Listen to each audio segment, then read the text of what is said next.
Itoophiyaa kuftee jirti. Abiyi Ahmed nyaatamee jira. Maalti nyaachis cubbu qulqullootaati dhiig nama dhangalaasaa akkuma deemtu guyyaan keetillee UDS counted.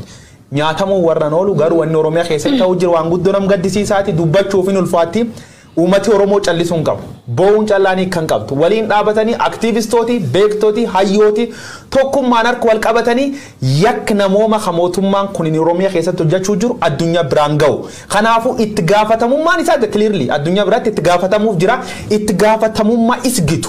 Itti gaafatama tolchuu qaba jedhee yaadaan Oromoon. Egaa Oromoon manni Oromoo kan beekamu yeroo qaamni tokko miidhamu qaamni kun qaama biraatti miidhame jedhee wal biraan callisu dhimma Amaanu'eel kana wal qabatee egaa goofandimiin tokkos banamee qarshii walitti sassaabamaa jira. Egaa namoonni hordofaa jirtan keessumayyuu kan biyya alaa jiraatan egaa goofandimii kanarratti akka hirmaattanis gamanumaan ergaas ni dabarsina. Egaa haaluma wal fakkaatuun Wallagga lixaa malee gara Arsii kanas ajjechaan akkuma jiru dhagahaati jirra. Keessumayyuu ijoollee dargaggoota nama guddaa osoo hin taane ijoollee waggaa umurii 18 gadi ta'an ajjeesuu waan akkasii dhagahaa jirra. Abrahaam immoo gara bilbiltee odeeffannoo qabdaa jirra nuti.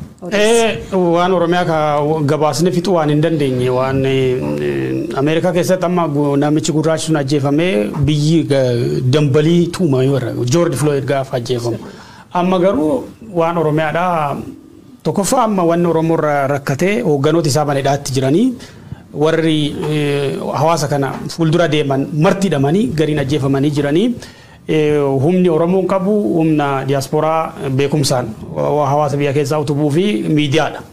Sanaaf irraa dubbannaa garuu wanni Oromoon baruu qabnu wanni nu gabaasnu waan dhaqqabne qofadha.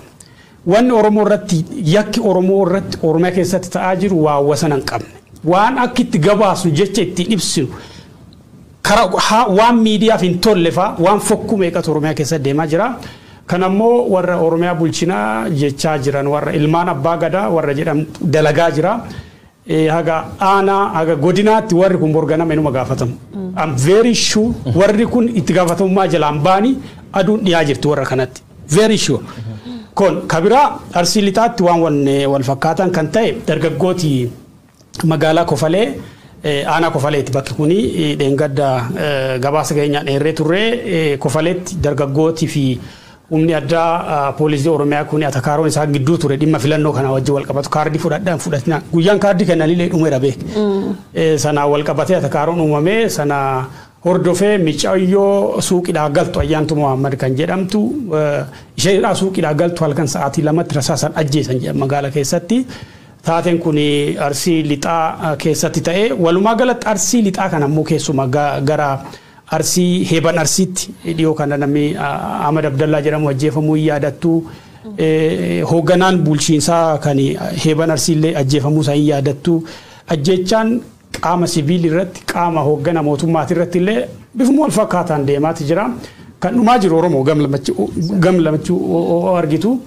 Wanni kun wanna jabana kana keessa ta'uu hin malle akkanatti fakkaatutti beeki amma ijoolleen dargaggeessi Oromoon abdatu warri baratan qaroo warri jettuun warri kareessa qabsoo Oromootiif dhiiga kun maaliif ajjeefamu bara kana jettee yoo yaaddu I think warri amma biyya bulchaa jiran kun dargaggeessa kareessa fincilee irratti haaloo qabu natti fakkaata beekta gadoo why gadoo maaliif irratti horatu dargaggeessa kaleessa barcuma kana si fide barcuma illee gaafan ijoolleen kun beeka itti dhiiganii itti hidhamanii aarsamee kaffalanii qayee jiran hojiin arganne barcuma isaanii hin saamne maaliif dargaggeessa irratti xiyyeeffata sirni kun yoo jettu diinummaan isaa qaroo faan beekaa Oromoo faan Oromoo akka waliigalaatti malee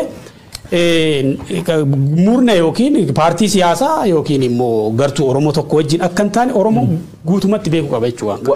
Wanni irratti xiyyeeffatanii fi gadoo qofnatti hin fakkaatu Abrahaam akka nu hubadhutti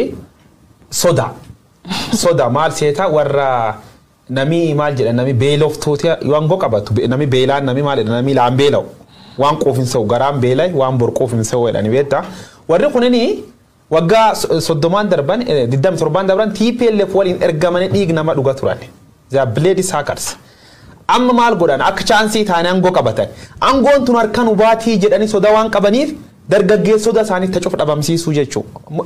Namummaan qaban maal seeta namummaan qaban maaliif sin jedhe namummaa keessumatti mentaaliti Oromoo hin qaban Opdiyoon anamma opdiyoon paartii siyaasaati akka dargaggeessa Oromoo tokkotti understanding Oromoon opdiyoon mentality Oromoon qabdu. 100% kan irratti dubbachuu danda'a. Opdiyoo keessa nama yeroo dur dedeemee duuba nama akkamitti opdiyoo keessa qaar itti dabalama. Garte warri yuunivarsiitii jaajjus ture. Warra ergama ture. Kabarnootaan dadhabaa. Kagaafi Oromoo gaafachuu dandeetti akkas hin qabne warri garaan isaanii guddaa kamataan isaanii dhiphaatti chee baay'ataa jiru. Warri kun maal tolchaa beekumsaan ijoollee ta'u waliin compete godha ijoollee ta'u moo hin danda'u. Kanaafuu maal godhu warri dur dhufcuuf dhabamsiisu. Ammallee maal seeta behavior dictator duwaan style akkana qaba. Maammaduu Gadaafi gaafa qabdee warri lixa kun ijjeefte magaalii serteedhaan sun faan cufti marfamte kitaaba yeroo dabre irra dubbadha Libya, Madarin Benghazi, and the fall of Mamadou Gaddafi jedhan maal godhan magaali marfamte dhaadachaa ture innaa xafaachuwaaleen hin barbadeessina maanima am sodaachisuuf dargaggeessa kana sodaata dhagaye anini maal jedha Itoophiyaa keessa solution hedduu yaalan rakkoo nageenya dab siyaasaa kam jir kan furuuf Itoophiyaa keessa waan hedduu godhan maal fa'aa godhame rakkoon Itoophiyaa qeerroo Oromoo tan jedhanii dargaggeessi guuranii fixuu jalqaban dubbiin Itoophiyaa gad hin galle rakkoon Jawaar Mohaammed fedhanii Jawaar fayyadani dubbiin gad hin galle rakkoon OMN fayyadanii OMN cufanii biyya gussan dubbiin ittiin fuftu rakkoon TPLF fadhamamsiifnaan maanachi nagaa bu'aadhaan dubbiin caalti argamte rakkoon opdiyoo bir jirti opdiyoo diiganii hailaallu Itoophiyaa yoos nagaa argarti kanaafuu warri kun laal yebasabbase maal jedhanii mammaasawanii tokko zinaabaa faraamedhaan nami tortore bokkan sodaatu dhaya tortore jechuudha. Kanaafuu warri kunini harka namaatiin dhiigaa waan laaqamaniif waan dhiigaan tortoraniif silaaftuu yaayyuu banne balleessinaa gocha dhuufi gochi seena keessatti hin dalagamin dhala nama irratti hojjechuu jiraadha. Reef nama qotanii dhiirti reeffaan hin taphattedhaan booran aadaa boorana keessa kan keessa guddara keessa safuun badduun nam tokko jeeftee uffata amma faarguu jirre malee uffati isarraan baafattu. Inni jeeftaa kabajsuniif mukuun farbuuftee nyaap kan kataatale dhiiftee bira deemtaa jechuudha. Reeffi jeefte kopheen irra hin dhaabattu. Reeffi jeefte ittiin geerartu jechuudha. Bira deemtaa yaadu bakka dhiira. Amsaati ammaatti ammoo ilmi hiyyeessa dargaggeessa.